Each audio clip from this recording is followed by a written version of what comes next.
not cheating on your wife if you eat my lemon square. Your lemon squares taste like ass.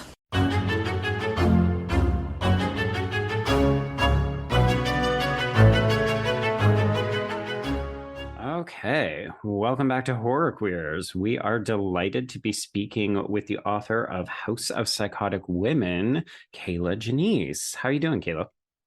Hi. Fantastic. So, Kayla, maybe we can start this off by just have you walk us through, for those who are unfamiliar with the book, what is House of Psychotic Women? Well, it is a book that I came out with in 2012, and it is, well, the tagline of the book is an autobiographical topography in horror and exploitation films. And so what that translates to is basically it's a book that looks at different presentations of film, but it's autobiographical. So it also it sort of uses a lot of anecdotes and stories from my own life as a means of navigating the films and vice versa. So it was kind of an unusual structure when it came out. And then the book also has like a massive appendix at the end that is just hundreds of movies that kind of fit the barometer, or the parameters of this book, like 500-word capsule reviews of various movies alphabetically. So it's also a reference book in addition to being a memoir. So this was my first time reading the book, and I think I was simultaneously shocked and delighted with the amount of personal. I mean, as you said, it's autobiographical. There's a lot of very personal information in this book. I was actually just wondering, so how did you negotiate the personal and private storytelling components within the analysis? And was there ever a time where you debated how much of your life you wanted to put into this book? Yeah, I mean, like when I first started working on it, it wasn't even going to be personal. It was just going to be kind of like a book of essays about different films. And as there started to be more and more writing, like one of the things I had always had in my back pocket as a writer was that I had access to a lot of obscure movies because I used to mail order a lot and stuff. But then as, the DVD explosion happened, which happened like as I was working on the book, and so all of a sudden, a lot of these more obscure films started to become available. Blogging became a thing online, so other people also writing about a lot of these films, and so I had to think of like some other approach to films that would be unique, or else I didn't see the point in doing it. And so then when I thought of doing it from a personal perspective, which was the thing that was suggested to me by some friends, I was resistant to it at first, but I started doing it that way, and I just realized quickly that saying, oh, I relate to this character because, I also have mental health issues or something like that. It just wasn't sufficient. Like if you were writing an essay academically, you have to support your thesis. Like you can't just say, this is what it is because it is, I knew that I had to kind of support that claim. Like if I was going to say I relate to these characters, I had to kind of show why, and I had to show kind of more specifically why, because that was how the book started, was that I related to these types of characters in films, and I was repeatedly drawn to these types of films, and I kind of wanted to know why. And so that was kind of like how the book started. And so I couldn't really dig into why unless I brought a lot of personal stuff into it.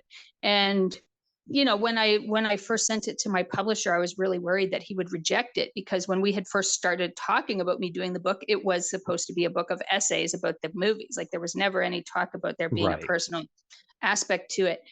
And so luckily when I submitted it to him, he really liked it. He wasn't sure he would know how to market it because he was, he typically like film history books, but it ended up working. So I'm grateful to Fab Press that they actually took that chance back in 2012.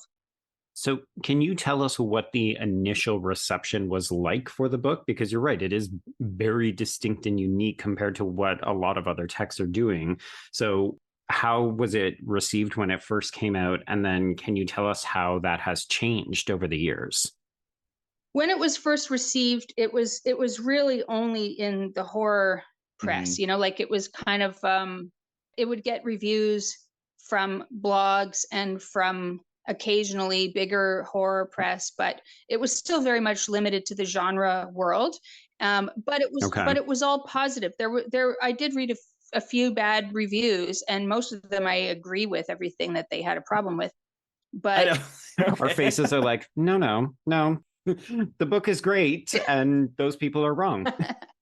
Well, there was just things like, certain writers would say the structure didn't work for them. It seemed my transitions were clunky, or that I was too melodramatic and like, oh, woe is me, whatever. And I'm just like, okay, that's fine. I can see that, But most of the reviews were good. That's really interesting, though, because honestly, because you go into such depth about, again, your struggles with mental health and just life events you've experienced, I actually got the exact opposite reaction. It felt very, I don't want to say like detached, but it was just very matter of fact. I didn't get a woe is me aspect from the book. Okay, well, thank you. I mean, I did try to be kind of like matter of fact about it, and I even tried to be like in some cases funny about it, because some of the things are funny to me in hindsight, But yeah, so the reviews were generally good, but it was still really limited to kind of horror press. Where it really kind of got more attention, even more than the press, was from film programmers. So like film programmers, I would credit with the book having any visibility at all, because film programmers looked at it and they were like, oh, this would make the basis for a great film series. And so then, different festivals around the world, different theaters all over the place started doing these kind of mini retrospectives of films.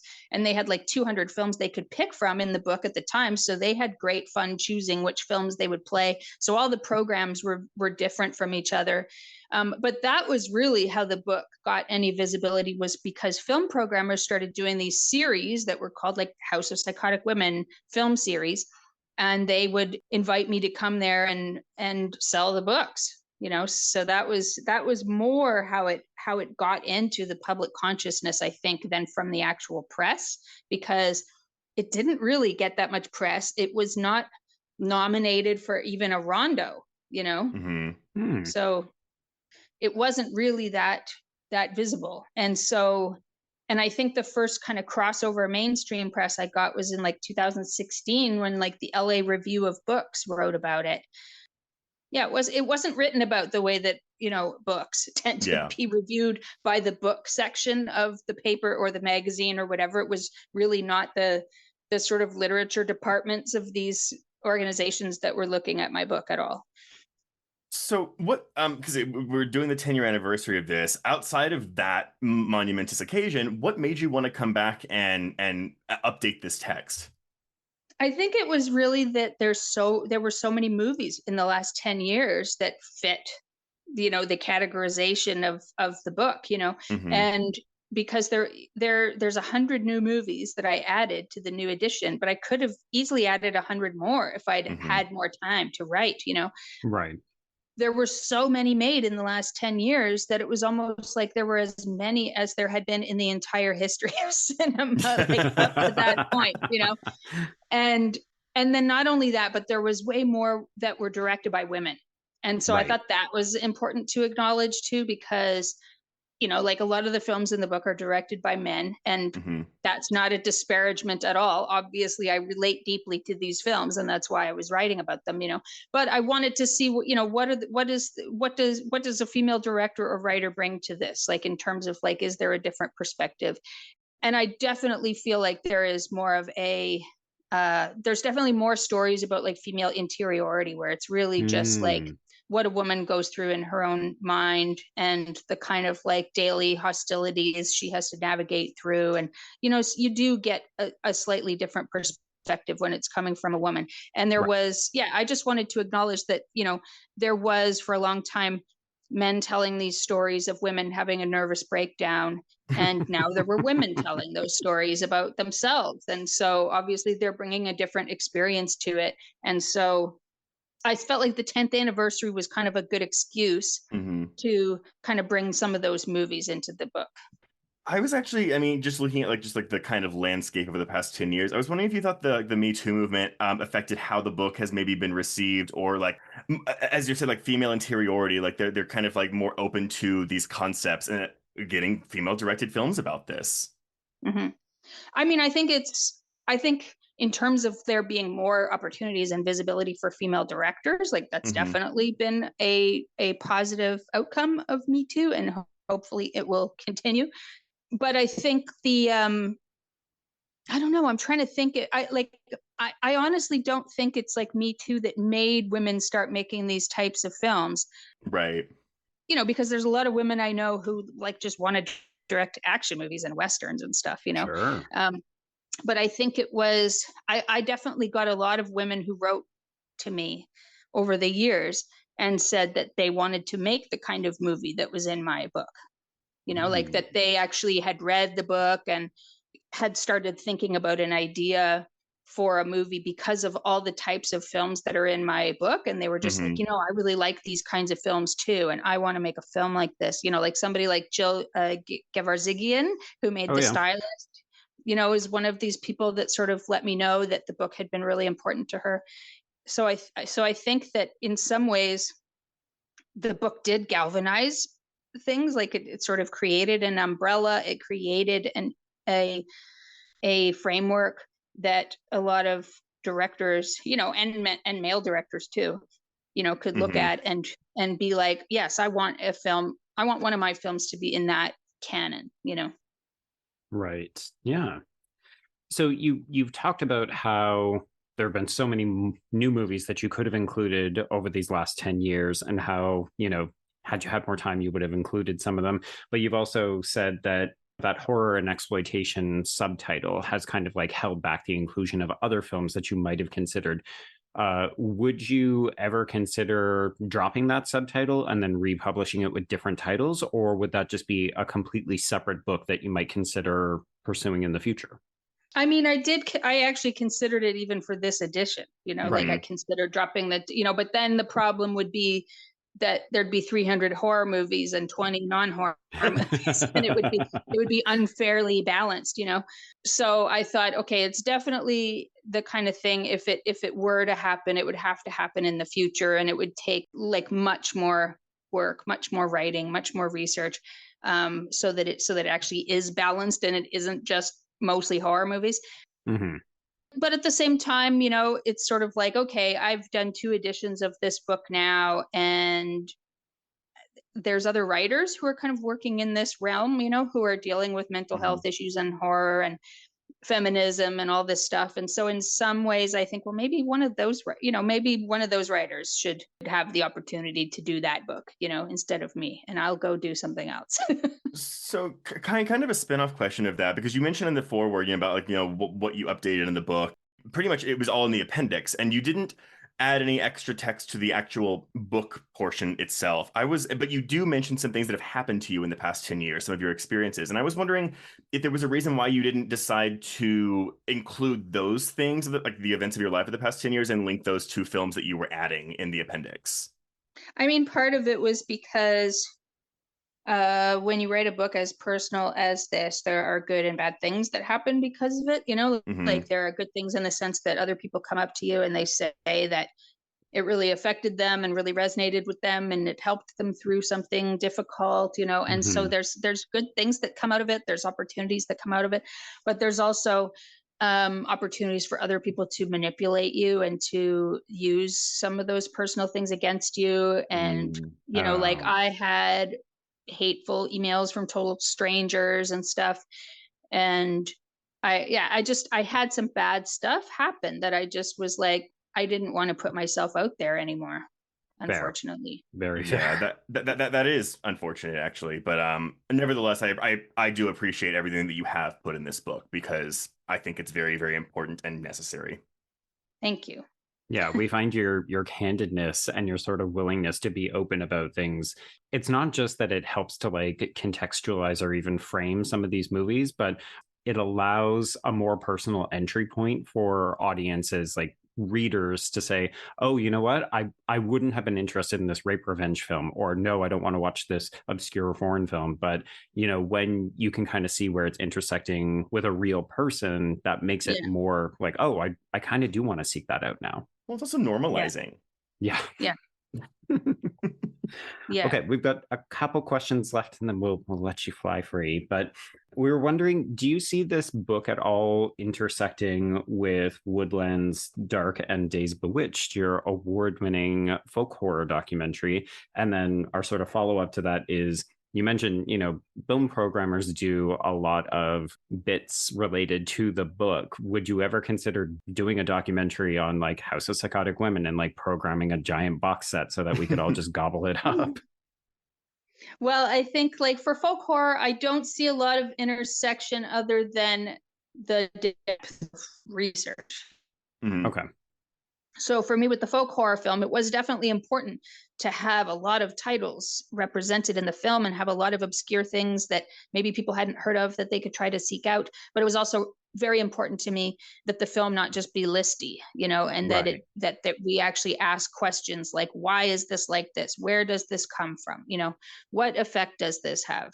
And so I wanted it to kind of function in both ways. And so I think that is the similarity that it has to the book, and it's the same as my Christmas horror book. I edited a book called Yuletide Terror. It also has that kind of structure where it's got essays and then it's got like the appendix at the end with a million movies in it.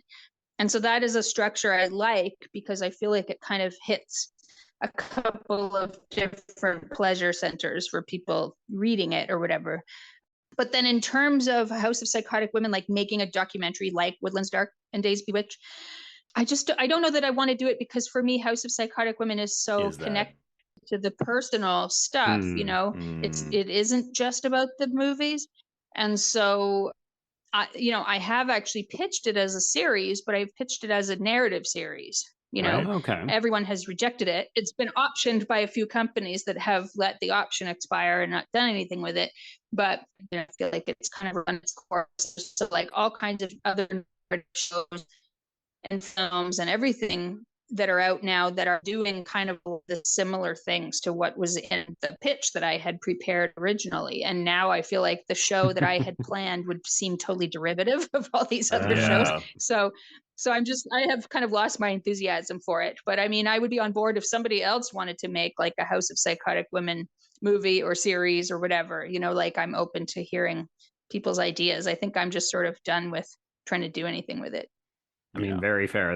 That sounds like a very frustrating process. Yeah.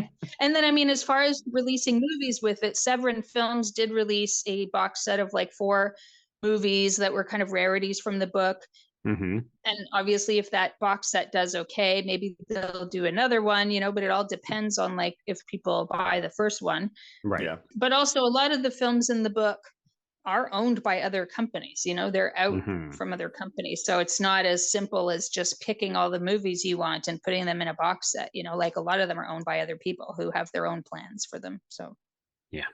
Well, we got one more question just to close you out. It's hopefully a softball question, but if you could recommend out of the many films that are in your book, 2 or 3 of the films that you think are must watches that you would really want people to see, which ones would you select? I mean, like, I feel like the obvious ones, like Possession, The Brood, Antichrist. I feel like that these are just kind of like, the ones that people would think of anyway. But some of the ones that are my favorites in the book, like especially like of stuff that I just added to the new edition. Yeah. Sophia Takal's movie Always Shine. Oh, yeah. I absolutely adore. I also love Ben Kresheman's movie Sunchoke. And I love Oz Perkins' movie, The Black Coat's Daughter, or February. Yes. So, I mean, I think The Black Coat's Daughter is like a perfect movie. Yeah. So I feel like there's tons in there. And then there's older ones that I just added for the first time this time, like Identikit, which Severin did release in that box set. It's like a movie with Liz Taylor that for whatever reason had just never had a proper release. And she just gives this totally bonkers performance in it. And she's great. Fantastic. Well, thank you so much for taking the time out of your day to chat with us about this. Again, love the book. It's fantastic. And I guess people can buy it in pretty much any online retailer now, right? Yeah, now it's on Amazon and everything. So you can get it from Fab Press directly, which has some special bells and whistles with it. There's like a CD and it comes with a signature plate and stuff like that. Or you can get it from Amazon anywhere or from bookstores, but it doesn't come with that stuff. Yeah. Right. And Kayla, if people want to get a hold of you to talk to you about how great their experiences are reading the book, is there a way for them to reach you? Well, you can either go to the House of Psychotic Women website, which is just houseofpsychoticwomen.com, or to my personal website, kier-lajanisse.com, which is just the spelling of my name.com.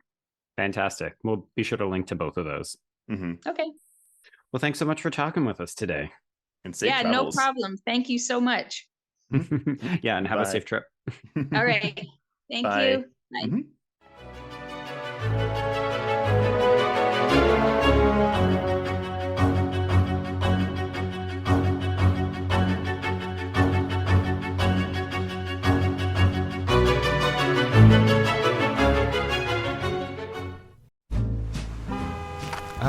Atlas Avenue, a long stretch of road that encompasses everything the city of Kennett Heights has to offer.